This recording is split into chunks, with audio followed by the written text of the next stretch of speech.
यांच्या जयंतीनिमित्तानं हा कार्यक्रम आयोजित करण्यात आला असं मी गृहीत धरतोय. त्यांनी केला का नाही मला माहीत नाही. आणि त्याच निमित्तानं आपण इथे एकत्र आलो आहोत. त्यांच्या जयंतीच्या अतिशय पवित्र अशा समय मी आपल्या सर्वांना कोटी कोटी शुभेच्छा देतोय. आणि हा जो विषय ठरवलेला आहे डॉक्टर बाबासाहेब आंबेडकर यांची मानवी विकासावर आधारित आर्थिक चळवळ. बाबासाहेब आंबेडकरांवरती असंख्य भाषणं, असंख्य पुस्तकं, असंख्य लेख झाले, वाचले, ऐकले, भाषणं केले, हे सगळं काही खूप झालं. परंतु आर्थिक चळवळीच्या संदर्भात अशा प्रकारचा एखादा विषय ठरवून त्यावरती चर्चा व्हावी, ही भाषण नाही आहे, हे चर्चा आहे. प्रत्येकाने आपापले विचार, आपापली मतं, आपापले अनुभव इथे व्यक्त केलेले आहेत. भाषण हे पुस्तकी असते. तर सांगत तात्पर्य असं की बेसिकली हा विषयच इतका महत्वाचा आहे आजच्या घडीला. तो आधी होता पण आपण त्याच्याकडे दुर्लक्ष केलं. खरं म्हणजे का दुर्लक्ष केलं? कारण बाबासाहेबांनी आम्हाला शिका म्हणाले तर आम्ही शिकलो. तुला साहेबच व्हायचं आहे, डॉक्टरच व्हायचं आहे, इंजिनियरच व्हायचं आहे, अशा प्रकारचा विचार आपण लहानपणापासून मुलांच्या डोक्यामध्ये फिरत असतो आणि तोच कायम डोक्यामध्ये फिक्स बसतो.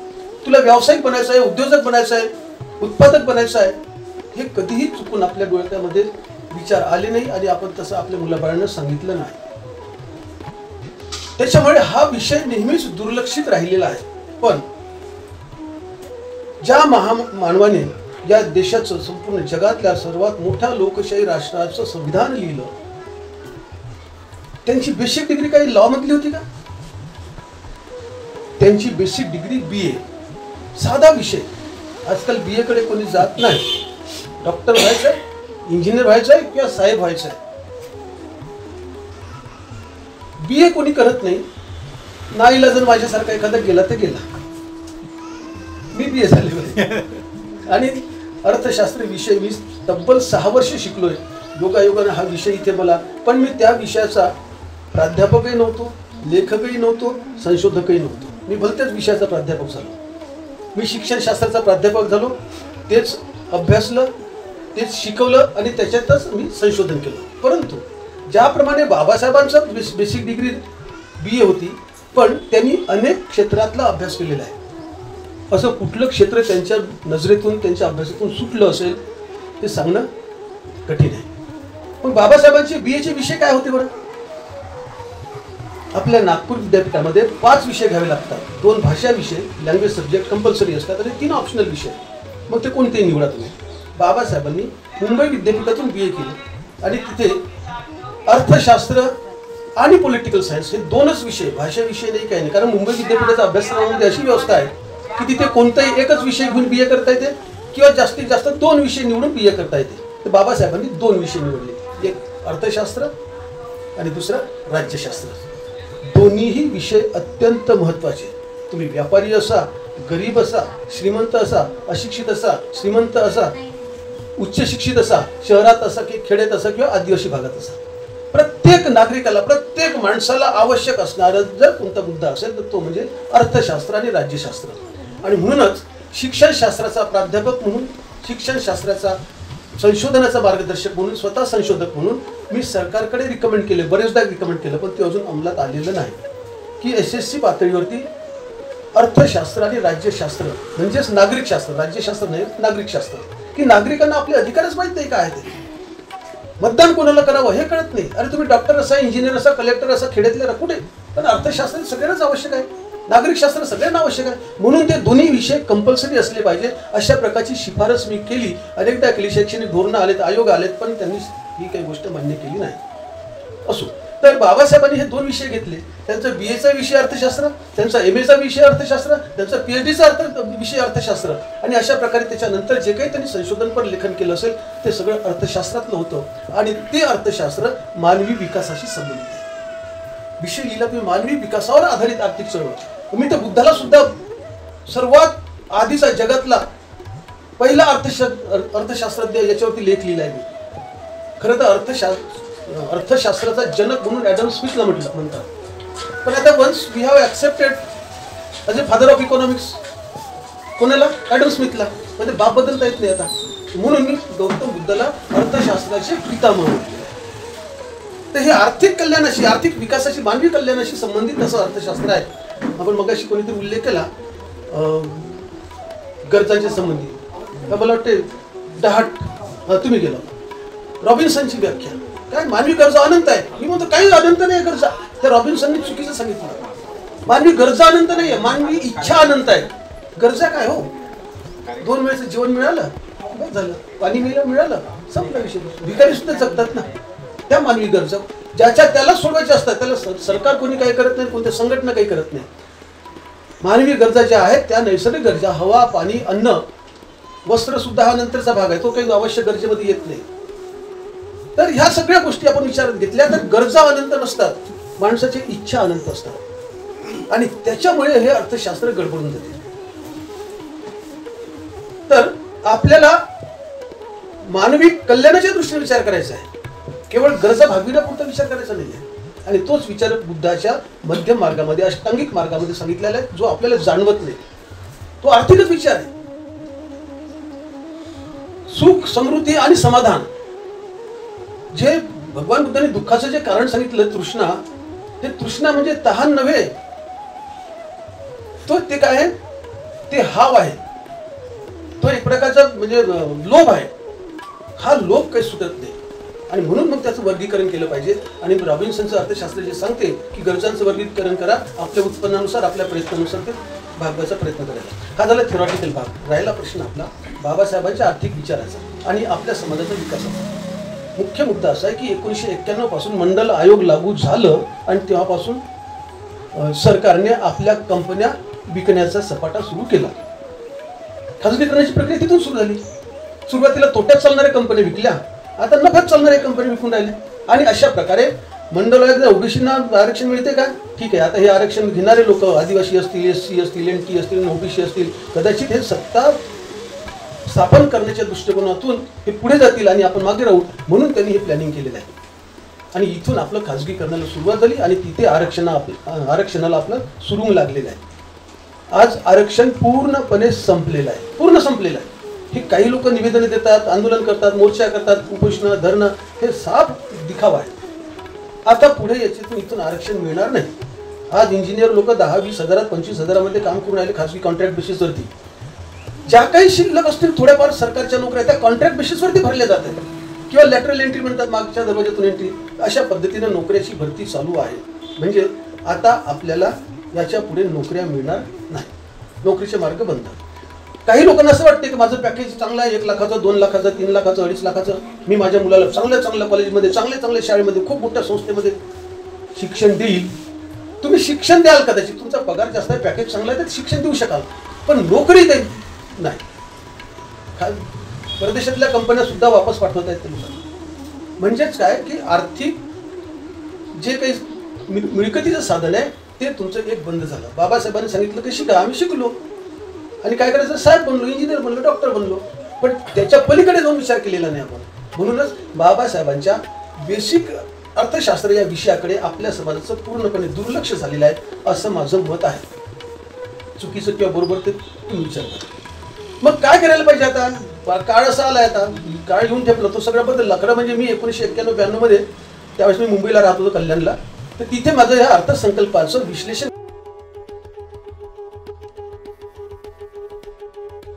करणारं भाषण झालं होतं ते सिद्धार्थनगरच्या ग्राउंडवरती. आणि तिथे मी त्यावेळेस सांगितलं की इथून आरक्षणाला सुरुंग लागलेला आहे, येत्या 20 ते 25 वर्षानंतर तुम्हाला आरक्षण मिळणार नाही आणि म्हणून सावध झालं पाहिजे. अशा प्रकारच्या सावधगिरीचा इशारा मी त्यावेळेस दिला होता, पण कोणी ऐकलं नाही. मी काय खूप लोकांच्या दृष्टीने, सार्वजनिक दृष्टीकोन, मी काही विद्वान नाही आहे, मी काही मोठा वक्ता नाही, मी काही मोठा नेता नाही, त्याच्यामुळे माझं कोण ऐकणार आहे. मी सांगितलं, लोकांनी ऐकलं आणि मी सोडून दिले. त्याच्यानंतर काही लेख लिहिलेत, पण ते काही कोणी लक्षात घेतले नाही. पण आज ती स्थिती आलेली आहे. आता आपल्या पुढच्या पिढीला काय, आता आम्ही पेन्शनर आहोत, काही लोकांनी जर आता मैत्री शॉपिंग पेन्शनर लोकांनी स्थापन केली. मी सुद्धा काही रिटायर्ड लोकांना घेऊन 7 लोक चालवतो सुरुवातीला आणि 5-5 हजार रुपये कलेक्ट करायचे, बस ठरवलं. काय करायचं नंतर बघू, पण पहिले पैसे पाहिजे, काही करायला पैसा पाहिजे, म्हणून पैसे सुरुवात केली. मग 5-5 हजार रुपये गोळा केले केव्हा, 7-8 वर्षापूर्वी, 2017 मध्ये. आणि तिथून 7 स्टार नावाची संस्था स्थापन केली. पण मग काही लोक आणखी आम्हाला बनवून घ्या सदस्य, आम्हाला बनवून घ्या. काही लोकांना सांगितलं का असं, अरे वा चांगली गोष्ट आहे, बना सदस्य. मग ते 7 स्टार पैसे झाले, जास्त झाले म्हणून 7 स्टार प्लस आणि नंतर कंपनी स्थापन केली प्रायव्हेट लिमिटेड. आज आमच्याजवळ 2.25 एकर जमीन वर्धा रोडला जमीन आहे आणि शताब्दी चौकापासून 1 किलोमीटर अंतरावरती एक प्लॉट आहे. असं कमीत कमी 3-4 करोडची प्रॉपर्टी या कंपनीची आहे. त्याच्यानंतर सम्यक सुपरमार्ट सुरू झालं, ते रेल्वेतल्या कर्मचाऱ्यांनी सुरू केलेलं आहे. आता इलेक्ट्रिकल व्हेकल्स शॉप सुरू केलं आहे. आणि आता नुकतंच काही दिवसापूर्वी, मला वाटतं 6 तारखेला 6 एप्रिल या दिवशी वज्जी व्हेंचर लिमिटेड नावाची पब्लिक लिमिटेड कंपनी स्थापन केली. का? व्यवसाय आम्हाला नाही करायचा हो. 1.25 लाख रुपये पेन्शन भेटते, ते कमी नाही आहे. भले आम्ही इकॉनॉमिक्समध्ये BA केलं असेल, 3rd क्लासमध्ये पास झालो असेल, पण 1.25 लाख रुपये पेन्शन मिळते, काय कमी आहे? दोघा जणांना काही संपत नाही. पण तरीही धडपड, आज माझं वय 69 वर्ष आहे, लक्षात ठेवा, तरीही धडपड करतोय. का करतोय हे सगळं? की आपल्याला मिळालं, आपल्या पिढीला सगळं झालं, आता संपलं, पण पुढच्या पिढीसाठी काय? नोकऱ्या जर नसतील तर काय करतील? आपण बांधलेलं घर, आपण घेतलेला फ्लॅट, आपण बांधलेला बंगला, जे आम्ही स्वप्न रंगवलं की नाही, बाबासाहेबांनी शिकायला सांगितलं, सुटाबुटात राहायला सांगितलं, आम्ही मस्त सुटाबुटात फिरतो, गाडीत फिरतो, माडीत राहतो, अशा प्रकारचे आपण समाजाचं, बौद्ध समाजाचं चित्र रंगवलेलं आहे आपण. पण का हो, किती लोक फिरतात गाडीमध्ये, किती लोक राहतात माडीमध्ये, किती लोक फिरतात सुटाबुटामध्ये, याचा विचार केला का कधी? भाषणामध्ये सांगताना खूप चित्र रंगवून सांगतो आपण, पण नाही, वास्तव वेगळं आहे. आजही तुम्ही रेल्वेतून थोडंसं बाहेर जा आणि शहराला लागत झोपड्या पहा, जिथे पंचशील झेंडा, निळा झेंडा दिसते, तिथे फक्त आणि फक्त झोपडपट्टी आहे. महालमाड्यावर कुठे दिसते का पंचशील? किती झेंडे दिसते? तर 2006 मध्ये एक सेंट्रल गव्हर्नमेंटचा एक रिसर्च प्रोजेक्ट मी हाती घेतला होता. का 2006 मध्ये काय झालं होतं? त्यावेळेस धर्मांतराचं सुवर्ण महोत्सवाचं वर्ष होतं, 50 वर्ष पूर्ण झाले धर्मांतराला. त्या निमित्तानं सेंट्रल गव्हर्नमेंटचा जे कल्चरल डिपार्टमेंट आहे, त्या डिपार्टमेंटचा एक रिसर्च प्रोजेक्ट हाती घेतला आणि 50 वर्षामध्ये, धर्मांतराच्या 50 वर्षानंतर धर्मांतरित बौद्धांचा झालेला विकास, त्याचा अभ्यास करायचा. संपूर्ण महाराष्ट्रभर फिरून सर्वेक्षण केलं आणि वेगवेगळ्या प्रकारची आकडेवारी गोळा केली. त्यावेळेस मला जाणवलं आर्थिक क्षेत्रात की आर्थिक विकास किती झाला, बाकी जर थोडा तर राजकीय विकास, कारण का बाबासाहेबांनी सांगितलं होतं तुम्हाला शासनकर्ती जमात बनायची आहे, कितपत बनलो. अहो, त्या काळामध्ये कुठल्याही प्रकारचा म्हणजे सुविधा नव्हत्या, फॅसिलिटीज नव्हत्या, पैसा नव्हता. उलट प्रखर जातीयता होती. बाबासाहेबांच्या काळामध्ये प्रखर जातीयता होती, सावली सुद्धा चालत नव्हती, अस्पृश्यता होती. केवळ जातीतच नव्हती तर अस्पृश्यता सुद्धा होती. आणि अशाही काळामध्ये बाबासाहेबांनी पक्षाची स्थापना करावी, 15-16 उमेदवार निवडून आणावे, सत्तेमध्ये सहभाग. प्रमुख विरोधी पक्ष त्या काळात बाबासाहेबांचा पक्ष, आणि प्रमुख विरोधी पक्ष असताना सुद्धा मंत्रिपद मिळवलं, म्हणजे सत्तेत सहभाग झाला. सत्तेत सहभाग झाला म्हणून तर लेबर लॉ कायदा आणता आला, म्हणून तर संविधान लिहिता आलं, म्हणून तर आपल्या बहुजन समाजासाठी जे काही फॅसिलिटीज निर्माण करून ठेवलेल्या आहेत त्या आपल्याला मिळालेल्या आहे. सत्तेचा सहभाग असला तर हे होऊ शकते. परंतु आज आम्हाला शासनकर्ती जमात बनायचं आहे असं म्हणाले होते बाबासाहेब, पण त्या दृष्टीनं आपण कधीच योग्य प्रामाणिक प्रयत्न केलेले नाही. काय केलं आम्ही? अरे आपण अल्पसंख्याक आहोत. SCची लोकसंख्या 13 ते 15%, त्यातही बौद्धांची संख्या किती? 4-5% असेल खूप झालं तर. त्या 4-5% मध्ये तुकडी किती? राजकीय संघटनेची सांगू शकते कोणी परफेक्ट असे का इतके गट आहेत म्हणून? अजूनही काही थांग पत्ता नाही किती गट आहेत म्हणून. कमीत कमी 50 गट असतील. अरे या अत्यल्पसंख्याक समाजाचे राजकीय 50 गट असतील तर असे तुम्ही शासनकर्ती जमात कसे बनणार? म्हणजे आपण तिथे फेल ठरलो. राहिला प्रश्न दुसरा. 15 ऑक्टोबरला जे दीक्षाभूमी भाषण झालं बाबासाहेबांचं, काय म्हणाले तर उर्वरित आयुष्य मी आता बौद्ध धर्माच्या प्रचारासाठी खर्च करेल बोलले होते. आणि सारा भारत बौद्धमय करेल. सारा भारत बौद्धमय करण्याच्या दृष्टीनं आपल्या समाजाचे दुर्दैवानं बाबासाहेबांचं महापरिनिर्वाण नंतर 1.5-2 महिन्यातच झालं. मुंबईला जो कार्यक्रम ठरवला होता धर्मांतराचा तो सुद्धा रद्द करावा लागला आणि भारत बौद्धमय करण्याचं स्वप्न नाही. मग त्या दिशेने आपला काय प्रयत्न आहे? त्या दिशेने सुद्धा काही प्रयत्न नाही आपला. नुसतं आपण काही वेळेस आपल्याच लोकांना जे बौद्ध आहेत ऑलरेडी, म्हणजे सेल्फ डिक्लेअर्ड म्हणतात त्याला, स्वयंघोषित बौद्ध, त्यांनाच आपण दीक्षा देतो आणि बौद्ध धर्मांतर केलं असं आपण जाहीरपणे कार्यक्रम सांगतो. बाकी किती पोहोच झाले नवीन हे सांगणं कठीण आहे. काही वेळेस तर ओबीसीचं धर्मांतराचे कार्यक्रम झाले, पण तिथे सुद्धा नंतर दीक्षाभूमीवाल्यांनी परमिशन नाकारली. ओबीसीच्या धर्मांतराच्या कार्यक्रमासाठी परमिशन नाकारली जाते, म्हणजे आमचा समाज चाललाय कुठे? म्हणजे तोही कार्यक्रम फेल झाला आपला. मग तिसरा कार्यक्रम जो राहिला शिल्लक तो आर्थिक चळवळीच्या बाबतीमध्ये. असे अनेक कार्यक्रम दिले बाबासाहेबांनी, पण आपल्याला सर्वात महत्त्वाचे हे 3 कार्यक्रम. तर पैशाशिवाय आणि आर्थिक सत्तेशिवाय बाकी काहीही मिळवता येत नाही ही पक्का. तुम्हाला ना राजकीय सत्ता मिळवता येत ना धर्मांतर भारत धर्म बौद्धमय करता येत, कारण का प्रत्येक कुठलंही काम करायचं असलं तर पैसा लागतो. तर यासाठी आर्थिक सत्ता प्राप्त करणे. आता नोकऱ्या संपल्या, जो मार्ग होता आपला आर्थिक सोर्स तो बंद झालेला आहे. मग आता राहिला प्रश्न उद्योग व्यवसाय व्यापार. नाही तर आपण बांधून ठेवलेल्या महालमाड्या आपल्याच पुढची पिढी विकून टाकतील आणि परत झोपडपट्टीमध्ये जाऊन राहतील. हे ठरलेलं आहे. हे अनुभव आहेत, मी प्रत्यक्ष पाहिलेले. आपल्या नागपूर शहराच्या भोवताल ज्या काही आपल्या समाजाच्या लोकांच्या जे काही जमिनी होत्या भरमसाठ किमती वाढल्या. प्लॉटच्या याच्यासाठी लेआउटसाठी लाखो रुपये करोडो रुपये मिळाले. काय केलं लोकांनी? 90% लोकांनी मस्त घर बांधले, मोठे मोठे मस्त डेकोरेट केले, मस्त खर्च केला, गाड्या घेतल्या, मस्त फिरत राहिले, मस्त पार्ट्या करत राहिले. 5-6 वर्षामध्ये पैसा खतम. आता गाडीत टाकायला पेट्रोल नाही म्हणून गाडी विकली, काही दिवसांनी ते घर विकून टाकले, परत जुन्या घरामध्ये ते जुनं पण मिळणार नाही आता तसं. तर ही अवस्था आहे. हीच अवस्था आपल्या पुढच्या पिढीला येऊ घातलेली आहे. हा सर्वात मोठा धोका केवळ आणि केवळ आपल्या समाजासमोर आहे. बाकीच्या समाजाचे लोक काही ना काही करतील, उदरनिर्वाह करतील. आपल्या मगाशी कोणीतरी सांगितलं की आपल्या मुलांना तो शिकला आहे ना, त्याला काम करायची लाज वाटते. हो, नाही करत तो काम. म्हणजे एकीकडे नोकरी लागत नाही, दुसरीकडे कामही करू शकत नाही. मग त्यांनी करायचं काय? पेपरमध्ये बातम्या वाचा बारकाई ना, जे काही लुटमार, किशन पॉकेटमार किंवा काही भांडणाचे खून मारामाऱ्या हे जे काही प्रकार बातम्या छापून येतात ना, त्याच्यामध्ये मॅक्झिमम कोणाची नावं असतात, आडनावं पहा, त्याच्यावरून कळेल की आपला समाज कुठे चाललाय. तर हे सगळं आपल्याला वस्तुस्थिती लक्षात घेतली पाहिजे. नुसतं पुस्तकी नॉलेज आणि बाबासाहेब ने ये कहा था, बाबासाहेब ने वो कहा था, बाबासाहेब ने ये किया, बाबासाहेब ने वो किया, खूप झालं. आजच्या घडीला अशा परिस्थितीमध्ये आम्ही काय करायला पाहिजे हे दिशा ठरवूनच 7 वर्षापूर्वी 7 स्टार प्लस प्रायव्हेट लिमिटेड नावाची कंपनी स्थापन केली. हीच गोष्ट लक्षात घेऊन नाखले साहेबांच्या रेल्वेच्या डिपार्टमेंटच्या लोकांनी सम्यक सुपरमार्ट सुरू केलं. हीच गोष्ट लक्षात घेऊन पुन्हा आम्ही EV स्कूटरचं दुकान सुरू केलं आणि धंद्यातले बारकावे आता समजायला लागले.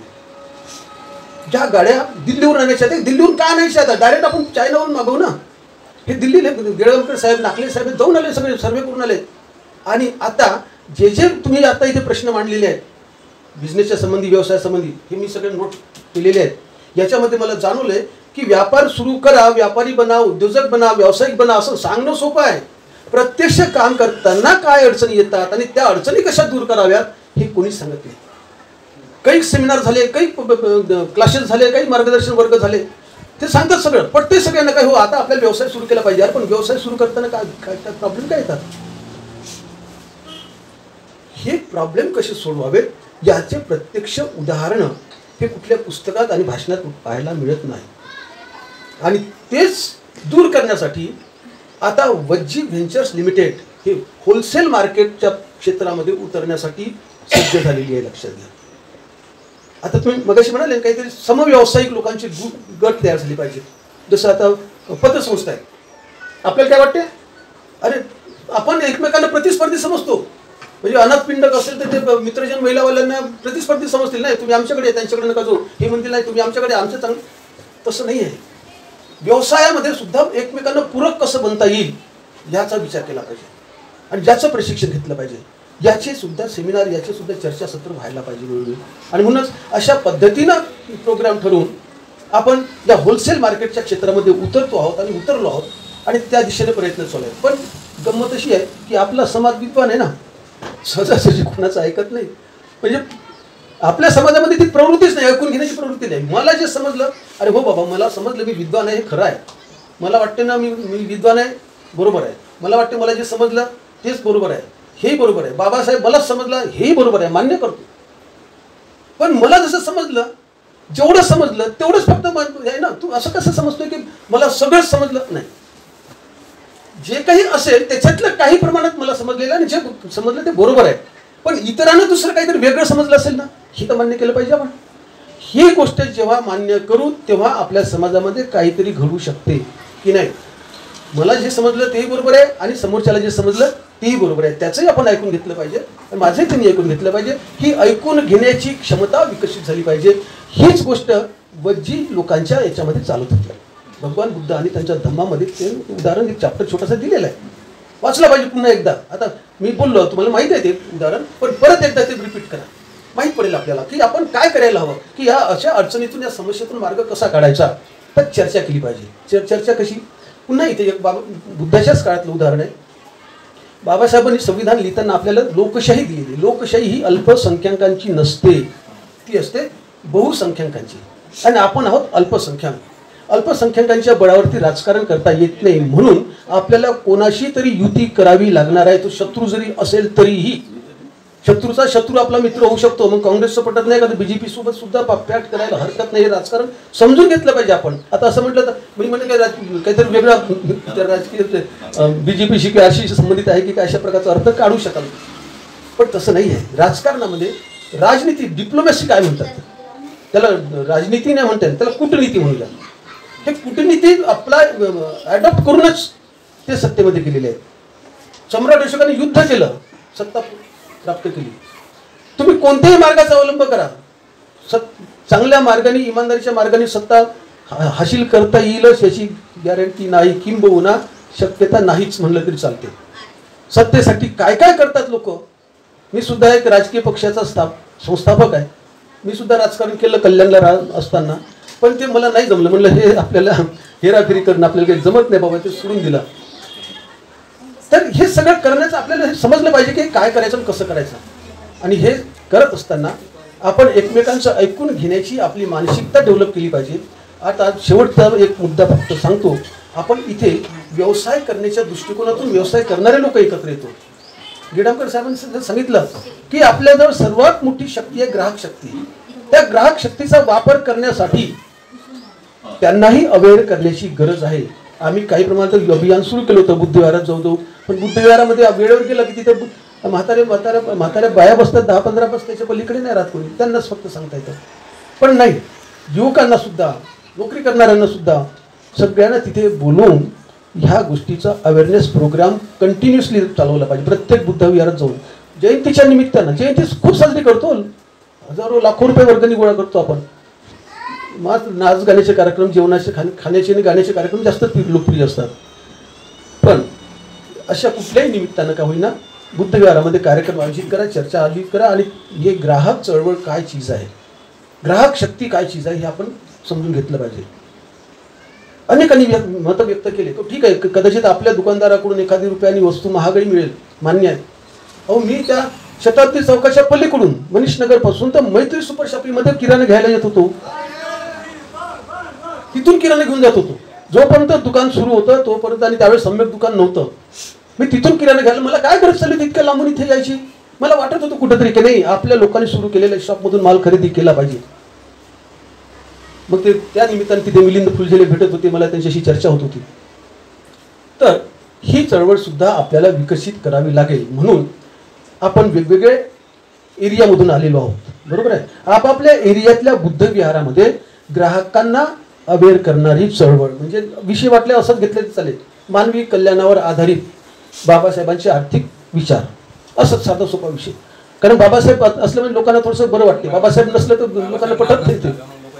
हो, तर ही अशा प्रकारचा विषय देऊन तिथे अशा प्रकारचे लेक्चर्स आयोजित करा, चर्चासत्र आयोजित करा, जेणेकरून आपण आपल्या समाजाचा आर्थिक विकास या माध्यमातून करू शकतो. मिठाचं उदाहरण दिलं साहेबांनी. टाटा सारख्या कंपनीला मिठाच्या बाबतीमध्ये आपल्याला बंद करता येऊ शकते, इतकी शक्ती आहे आपल्यामध्ये. पण ते कशी, ते आपल्या लक्षातच नाही. 5,000 रुपयाचा महिन्याला किराणा घेतो आपण. 4 लाख कुटुंब असतील ना नागपूर शहरात, तर 4 लाख गुणिले 5,000 किती झाले? 200 करोड रुपये आपण नुसतं किराणावर दुसऱ्याच्या घरात घालतोय ना. वर्षाचे 12-24 2,400 कोटी. कल्पना केली कधी हे आर्थिक व्यवस्था, आपली बौद्धांची अर्थव्यवस्था अशी एवढी प्रचंड मोठी असेल म्हणून हे फक्त किराण्याच्या बाबतीत झाली. मग कपडे आहे, स्टेशनरी आहे, जोडे आहे, काय वेगवेगळ्या वस्तू आहेत. या सगळ्यांचा जर विचार केला तर आपले हजारो कोटी दर महिन्याला दुसऱ्याच्या घशात जातात आणि ते लोक मग आपल्याच विरोधामध्ये कारस्थानं करतात. तर हे आपण समजून घेतलं पाहिजे. मला असं वाटत होतं, मी खरं तर मी एक गोष्ट विचारणार होतो की झालेल्या चर्चासंबंधी कोणाला काही प्रश्न आहेत का ते विचारा, त्याच्यावरती डिस्कशन करू. प्रश्न हे वन साईड भाषण काय होतं आपण ऐकलं विसरून गेलं असं होते. तर मला वाटते वेळ आता 6 वाजले. नमस्कार दोस्तों, हमारे न्यूज चैनल न्यूज इंडिया को लाइक कीजिए, शेयर कीजिए, अनसब्सक्राइब कीजिए. हम मिलेंगे फिर. धन्यवाद.